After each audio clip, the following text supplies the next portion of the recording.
जुड़ गए हमारे साथ बीजेपी जिला अध्यक्ष हैं राम बिहारी जी। दूसरी बार आपका स्वागत। धन्यवाद धन्यवाद। पिछली बार भी आप जुड़े थे, बड़ी अच्छी बात हुई थी आपसे। इस बार भी आप जुड़े हैं, अच्छी बात है आप जुड़े हैं। अब आप ये बताइए आपके क्षेत्र में चल क्या रहा है सर? हर रोज एक खबर ऐसी जिसमें सरपंच सचिव के भ्रष्टाचारी की खबरें सामने आती हैं। क्यों नहीं आप लोग जाते वहां, उनसे बात करते, पूछिए तो आखिर क्यों पुलिया नहीं बनती, क्यों मनरेगा में मशीनें काम कर रही हैं मजदूरों की जगह? राम बिहारी जी गए थे उसके बाद आप? पिछली बार आपको याद दिलाया था ग्राम पंचायत में पहुंचना है, गए थे आप? गया था मैं, और वो हमारी प्रधानमंत्री से स्वीकृत भी हो गई रोड आपने जो बताई थी। मैंने आपके जो पत्रकार थे उनको व्हाट्सएप भी किया था। बनता हुआ देखा आपने? मिल गया लोगों को? अब ये बताइए आपकी आप उस दिन बात हुई और हमारे माननीय मंत्री जी की भी बात आई थी, मंत्री जी ने स्वीकृत कराई है। आज का मामला सुनिए, आज का मामला सुनिए। और काम शुरू हो जाएगा इस बरसात के पहले। रोड डामलीकरण से लोग बधाइयां निकलेंगे। आपको, बहुत बहुत बधाइयां, लाखों लाखों बधाइयां कि आपने वहां गए, आपने अपना झंडा गाड़ दिया, काम वहां करवा के आ गए। लोगों को मिलेगा तब हमें बताइएगा कि लोग वहां पर शिफ्ट हो गए, लोगों को मिल गया। अब मुझे ये बताइए, यहाँ सरपंच सचिव के भ्रष्टाचारी के फिर खबरें सामने आ रही हैं। मनरेगा के तहत मजदूरों को जो काम मिलना था, मजदूरों को नहीं मिलता, वो अपने पैसे जेब में डाल लेते हैं, मशीनों से काम करवा देते हैं, नकली बिल बनवा लेते हैं। राम बिहारी जी क्या हुआ? हेलो राम बिहारी जी गए थे आप? सरपंच से बात की आपने? वहां के लोगों से बात की आपने? नहीं, वहाँ के लोगों से बात की थी, रोड के संबंध में बात की थी, लेकिन मेरे जाने पर ये मेरे पास अभी बात नहीं आई जो आप बता रही है कि मजदूरों का मशीन से। यदि आप कह रही है तो मैं फिर से जाता हूँ, घूमिए, लोगों से मिलिए, पंचायत में पब्लिक से बात कीजिए, तो वहाँ की समस्याएं आपको हमसे पहले पता चल जाएंगी सर। वहां पर जाएंगे, लोगों से मिलेंगे तो आपको वहां की समस्याएं हमारे से पहले आपको पता चल जाएंगी सर। जैसे मेरी बात हुई थी आपसे, मैं वहां गया, वहां लोगों से बात हुई, लेकिन किसी ने भी ये बात नहीं की।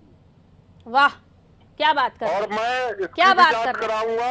अभी मैं पन्नई में हूँ। आपसे प्यार नहीं है क्या वहाँ के लोगों को? धर्मपुर की आपसे प्यार नहीं करते वहाँ के लोग? काम नहीं कराया गया, मशीन से क्यों कराया गया? आपसे प्यार नहीं करते वहाँ के लोग, इसलिए आपको अपनी समस्या नहीं बताते। क्या बात कर रहे हैं? मतलब हम तक मामले आ जाते हैं, आप तक मामले नहीं पहुँचते हैं। मतलब शर्म आनी चाहिए सर फिर तो, कि आप कैसे नेता हैं, कैसे बीजेपी जिला अध्यक्ष बने हुए हैं कि पब्लिक आपसे अपना दुखड़ा नहीं रो पाती। चलिए रुकिए, आप मत कीजिए। आप आइए, अक्षय तिवारी जी हमारे साथ जुड़े हुए हैं, कांग्रेस जिला अध्यक्ष हैं। अक्षय तिवारी जी स्वागत करती हूँ आपका नादी टीवी में। अक्षय तिवारी जी का आवाज सुनाई दे रही है?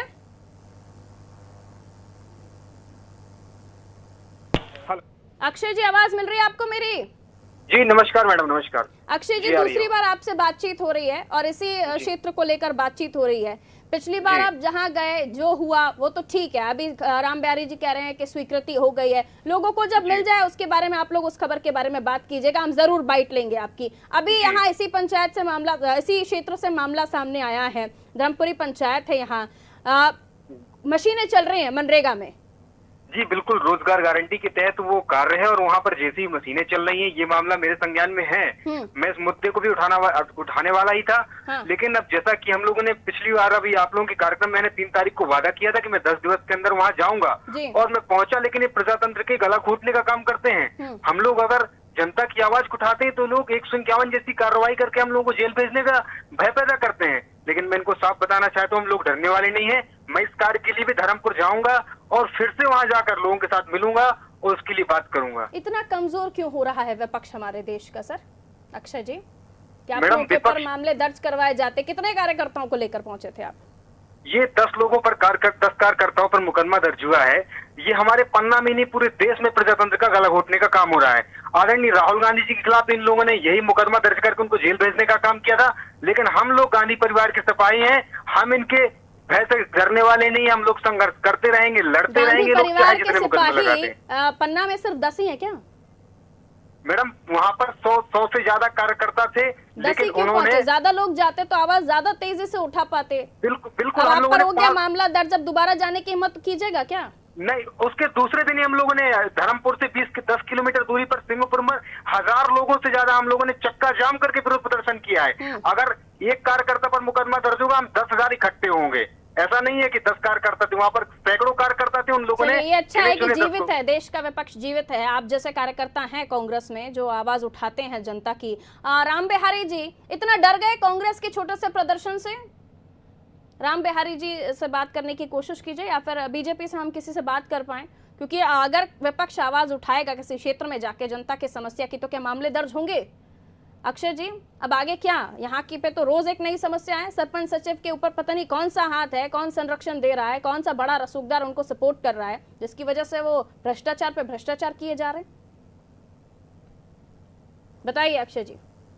मैडम, सीधे सीधे भाजपा के सत्ताधारी पार्टी के नेता इस मामले में इन्वॉल्व हैं। अगर इसकी निष्पक्ष जांच हो जाएगी तो कई सारे भाजपा के बड़े नेता आपको जेल में देखेंगे। लेकिन इन लोगों का काम है, ये लोग जिनकी आवाज उठाता है, जो विपक्ष के लोग मुद्दे उठाते हैं, उनके ऊपर एक फर्जी मुकदमे थाना प्रभारी से मिलकर लगवाते हैं और फर्जी मुकदमे लगवाकर उनको जेल भिजवाने की बात करते हैं। लेकिन हम लोग इन मुद्दों को उठाते रहेंगे। आप 2 ही 3 दिन के अंदर देखेंगे, मैं फिर धर्मपुर जाऊंगा, फिर इस मुद्दे को उठाऊंगा। चाहे जितने मुकदमे लगवा दें, मैं डरने वाला नहीं हूँ। राम बिहारी चौरसिया जी ने आश्वासन दिया था कि मैं अगले ही दिन जाऊंगा। 3 तारीख की बात है। अक्षय जी, एक सूची बनाइए, रोज रोज हम यहाँ की समस्याओं को उठाएं। आप भी रोज रोज प्रदर्शन करने जाएं, अच्छी बात है, लेकिन एक सूची बनाइए कि यहाँ के लोगों से बात कीजिए, किस तरह की समस्याएं इन लोगों को हैं, उस पूरी सूची के में लिखिए और उसके बाद बड़े अच्छे से आवाज उठाइए ना, वहाँ की जनता की प्रेस कॉन्फ्रेंस कीजिए। इतने हल्के से थोड़ी ना हो पाएगा। 1 सप्ताह पहले हम लोगों ने 9 सूत्री मांग किया था, अजयगढ़ में ज्ञापन दिया था और हम लोगों ने परसों कार्यक्रम किया है सिंहपुर में। उन 9 मांगों में हमारी 6 मांगे पूरी हुई हैं। उसमें से बिजली की भी समस्या थी, खाद की भी समस्या थी, खाद बीज की भी समस्या थी, ऐसे नल जल वाली भी समस्या थी कि जो लोग नल जल वालों ने सीसी की रोडें खोद के डाल दी हैं। हमारी समस्याओं का समाधान हुआ है, लेकिन हम लोग संघर्ष करेंगे, ऐसे कार्य करते रहेंगे। लेकिन बीजेपी वाले करते क्या है कि अगर हम आवाज जोर से उठाते हैं, इनके खिलाफ आवाज उठाते हैं, तो ये हमारे ऊपर मुकदमे लगाते हैं, हमारे कार्यकर्ताओं पर मुकदमे लगवाते हैं।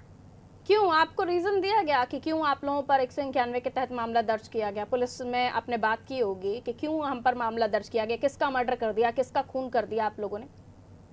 हमने जनता की आवाज उठाई है तो 151 लगाया है। मुझे लगता है अगर हम जनता की आवाज ऐसे उठाते रहेंगे तो पता नहीं कौन कौन सी धारा लगाएंगे। वो हमें कोविड-19 का पाठ पढ़ा रहे हैं। जबकि मैडम मैं आपको बता दूं, उन फोटो में, वीडियोस में आप स्पष्ट देख सकते हैं कि मैं और मेरे साथी, जब मैं बैठा हूं तो मेरे मुंह पे मास्क लगा हुआ है, मेरे अन्य साथियों पर भी मास्क लगा हुआ है, लेकिन उन्होंने जबरदस्ती धारा थोपने का काम किया है, जो बिल्कुल निराधार है, कहीं से कहीं तक सही नहीं है। भाजपा के पूर्व जो अध्यक्ष रहे हैं, भाजपा के जो अपने आप को सत्ताधारी जो भूमाफिया हैं, रेत माफिया हैं, उनके इशारे पर इन्होंने काम किया है। लेकिन हम लोग आवाज उठाएंगे। आप लोग जो भी है, आप लोगों के माध्यम से अपनी आवाज को उठाते रहेंगे, जनता के बीच जाएंगे, क्षेत्र में जाएंगे और काम करेंगे। चलिए अक्षय जी, आपका जो जोश है, जो जुनून है, वो जनता के लिए बरकरार रखिए। लेकिन सवाल यही है कि खनिज मंत्री साहब कार्रवाई का आश्वासन दे चुके हैं, उसके बाद किस तरह की कार्रवाई होती है उसको देखिए। वहाँ की जनता को इस कार्यक्रम के बाद क्या कुछ मिलता है, क्योंकि आप लोगों तक तो हम आवाज़ पहुँचा देते हैं, जिम्मेदारों से जवाब भी ले लेते हैं, लेकिन धरातल पर क्या हो रहा है ये आप लोगों की जिम्मेदारी बनती है कि धरातल पर आखिर वो काम हो भी रहे हैं, नहीं हो रहे हैं। ये मशीन, जेसीबी जो मशीन है, इसके पीछे की भी कोई कहानी है, ऐसा कुछ है क्या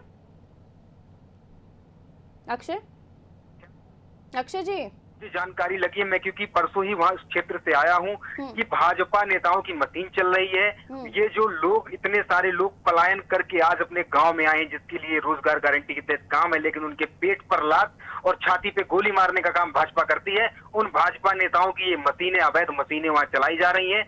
मैं इसके और भी पुख्ता प्रमाण लेकर आप लोगों के सामने और प्रशासन के सामने पेश करूंगा।